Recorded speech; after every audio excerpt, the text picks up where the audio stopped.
must save the life of our friend. No, we will not. Star Trek was supposed to be just a TV show, a spaceship, some aliens, and a new adventure every week. But some episodes were so dark and so controversial that entire countries said no. They pulled them off the air and locked them away. What was so uncomfortable about these episodes, and why does it still matter today? These Star Trek episodes are still banned today. Number 5. Miri, the episode that disturbed even Star Trek fans. That is from Season 1 of the original series in 1966. As soon as this episode starts, right away, something feels wrong. Kirk, Spock, McCoy, and security officer Janice Rand beam down to take a look. They land in what looks like a small American town, frozen somewhere in the early 20th century. Houses, streets, parked cars, everything exactly where you would expect it to be. Except there are no people. The food on the tables is rotted, the furniture is knocked over, windows are broken. It looks like everyone just stopped what they were doing one day and walked away. No warning, nor explanation, just gone. Then a man comes running out of the shadows. He is disfigured. His face and skin are badly damaged. He attacks the landing party without saying a word, not because he knows who they are, but because something has gone wrong inside his brain, and he cannot help it. He collapses right in front of them. His body starts shaking violently.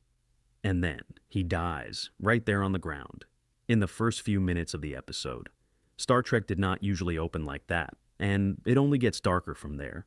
A little girl appears. Her name is Miri. She looks around 10 or 11 years old. She is scared, and she is hiding.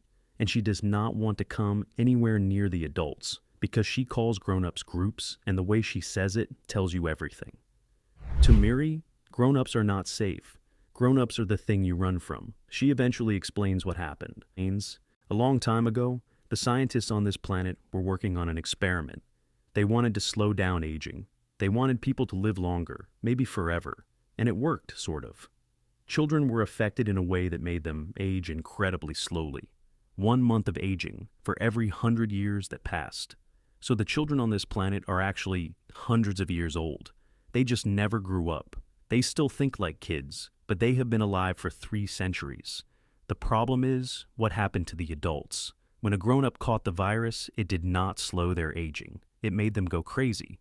Their minds broke down first, then their bodies followed. The disease turned every adult on the planet violent, confused, and then dead. All of them. Every single one. And now the landing party notices something on their own skin. Purple blotches, spreading slowly, growing darker. They have been infected too. The clock is ticking, and they are on a planet with no cure, cut off from their ship, surrounded by children who have been living wild and alone for longer than most civilizations have existed.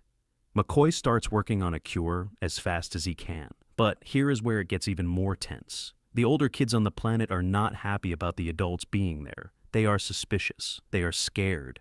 And one boy named John decides to do something about it. He steals the communicators, the small devices the crew uses to contact the Enterprise.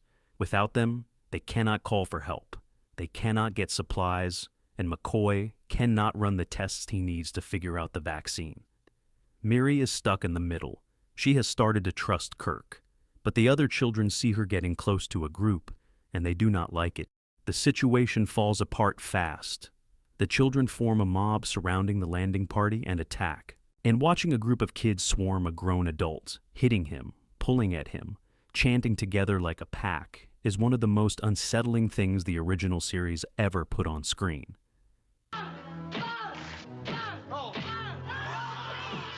It does not look like a typical Star Trek fight.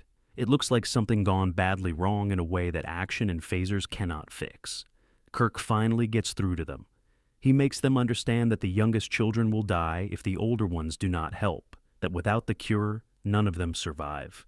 John gives the communicators back. McCoy finishes the vaccine, tests it on himself first, and it works. Everyone lives, the episode ends. But the BBC did not see a happy ending.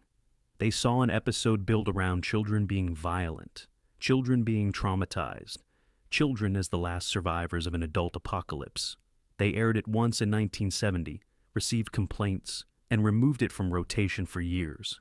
A whole generation of British kids grew up hearing about this episode without ever being allowed to watch it. And honestly, once you see what is in it, that reaction makes complete sense. Number 4. The empath. Suffering as spectacle. There are episodes of Star Trek that make you think. There are episodes that make you laugh. There are episodes that make you lean forward in your seat because the story is moving fast and you want to see what happens next. And then there is the empath from Season 3 of the original series in 1968. The empath does none of those things. What it does instead is make you deeply, quietly uncomfortable. The episode starts the way a lot of original series episodes start. Kirk, Spock, and McCoy beam down to a planet to check on a research station. 2 scientists were posted there. Their job was to study the star system before the sun at its center burns out and destroys everything around it. It is a routine check-in, the kind of assignment that should take an hour and produce nothing interesting. They arrive and the station is empty. The scientists are gone. No bodies, no message, no explanation, just empty equipment and silence. Before they can figure out what happened, something pulls them down. Not a creature, not a weapon, just a force they cannot see or fight or reason with. They are taken underground into a dark, featureless space that feels less like a location and more like a stage. And waiting for them, there are 2 alien beings called the Vians.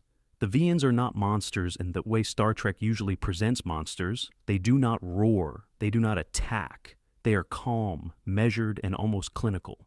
They speak carefully and they move carefully, and they treat the whole situation like a scientist treats a laboratory, which is exactly what it is to them. Kirk and his crew are not prisoners in the usual sense. They are subjects, test subjects. And the Vians have an experiment to run. That experiment involves pain. Kirk is taken first. What happens to him is not shown in graphic detail the way a modern television show might show it. Star Trek in 1968 did not have that kind of budget or that kind of permission. But what the episode does instead is, in some ways, worse. It shows the before and the after. Kirk is taken away whole and returned broken, barely conscious, struggling to hold himself upright, his uniform torn, his face showing the kind of exhaustion that only comes from something you cannot describe to anyone who was not there. Then it is McCoy's turn, and McCoy gets it worse. By the time the Vians are done with him, he is barely alive. He is laid out on the ground, and the camera does not look away from how bad the damage is.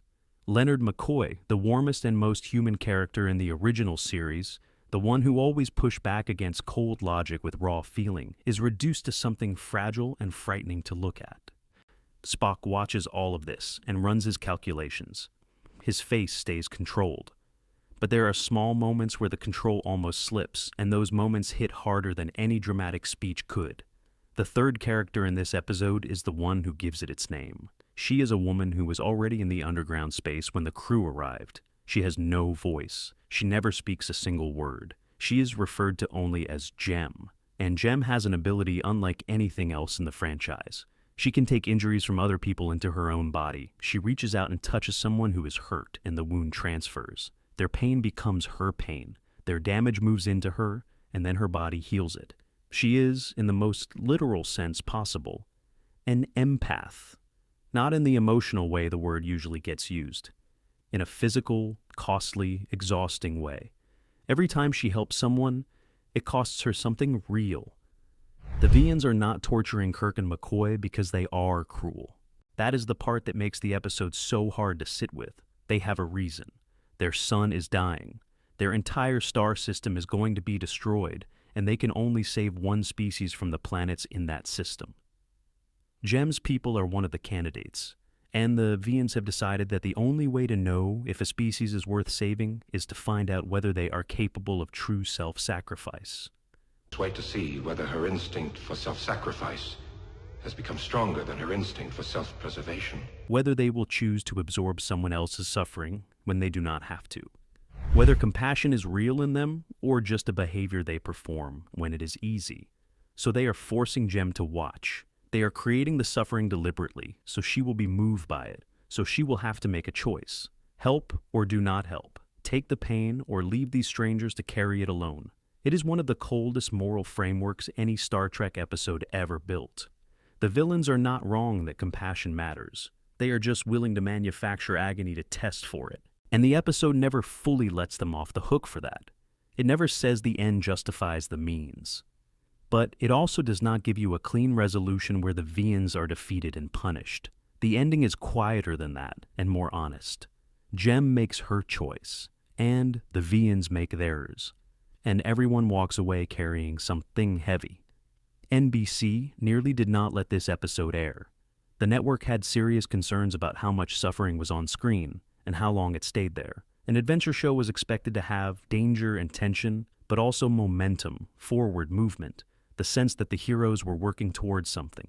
The empath barely moves. It sits in its darkness and asks you to sit in it too. That made the network uncomfortable in a very specific way.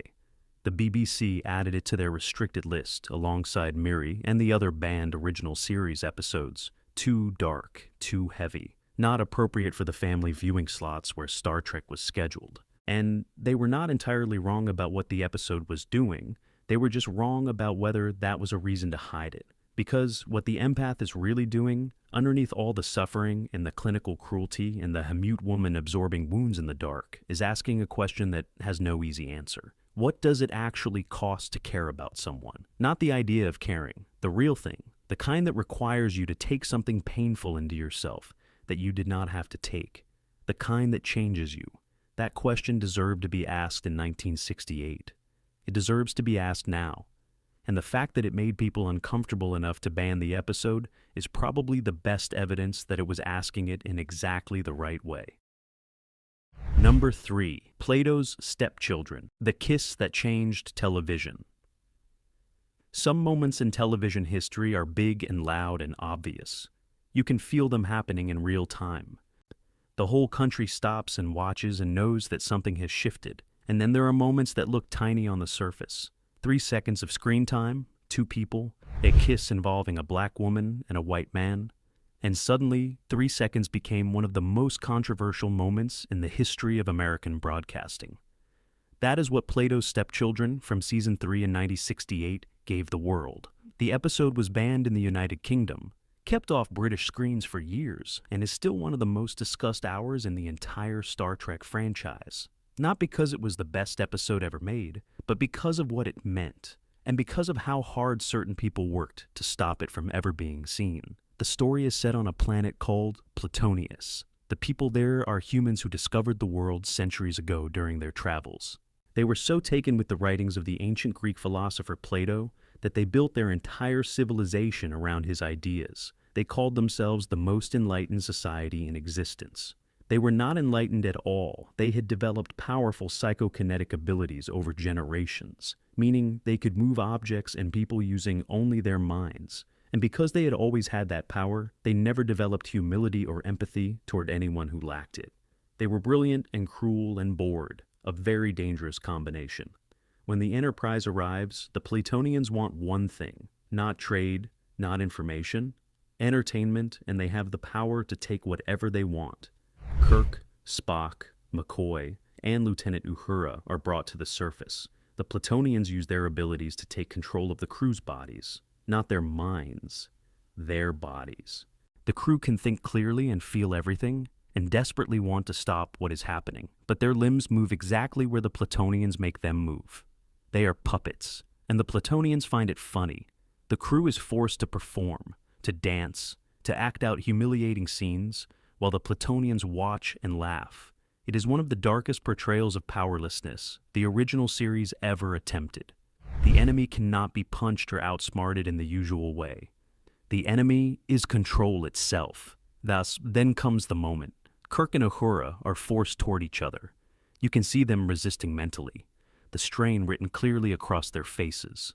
The distance closes and they kiss.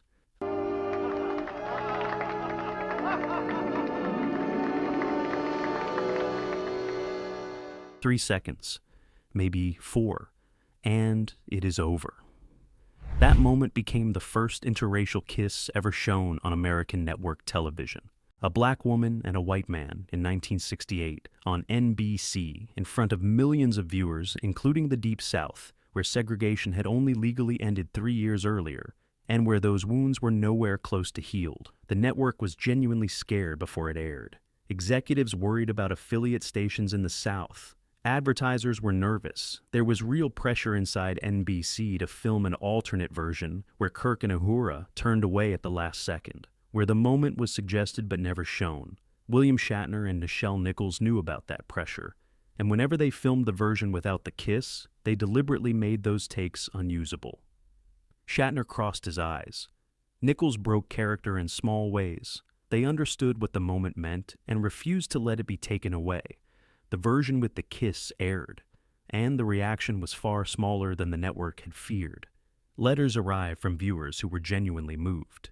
Nichelle Nichols later described receiving a personal letter from Martin Luther King Jr. himself. He told her the show mattered. He urged her not to quit when she was considering leaving. He told her that simply being on that bridge every week, being treated as an equal, was part of something bigger than entertainment. She stayed, the episode aired, and history was made. In the United Kingdom, the BBC chose not to broadcast it at all. The official reason was brutality. The real reason, most historians agree, was a quiet calculation about risk.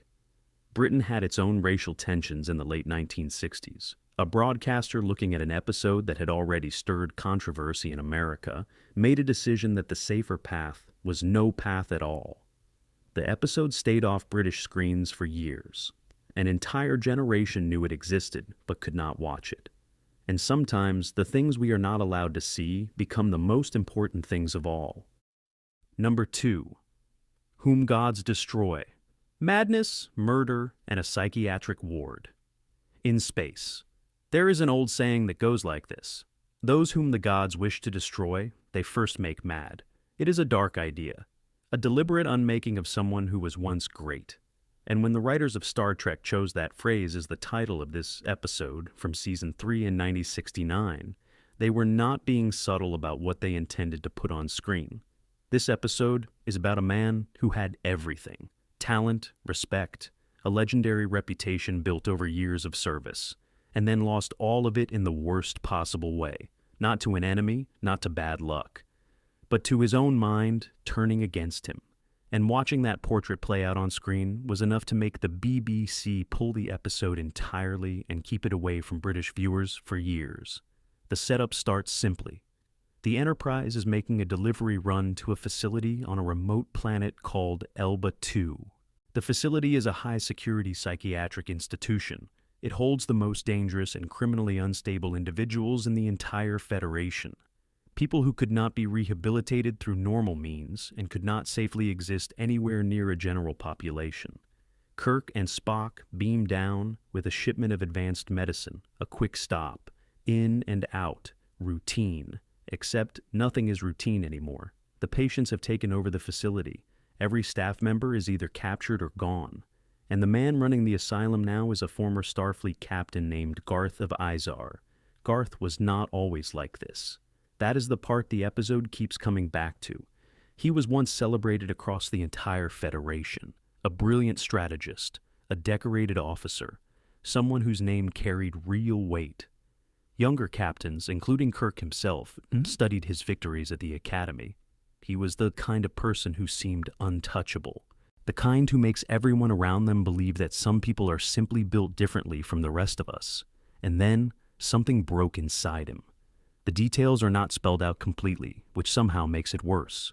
There is no single moment to point to, no clean explanation that wraps it up neatly. He just came apart. And by the time we meet him in this episode, Garth believes he is destined to rule the entire galaxy. He is charming in one moment and terrifying in the next. He is impossible to predict, and he has developed the ability to shapeshift, to change his appearance and take on the physical form of anyone around him, which means he is not just dangerous. He is dangerous in a way that makes every single person in the room a potential threat. Kirk and Spock are captured the moment they arrive. What follows is not a straightforward rescue mission with action beats and a clear path to victory.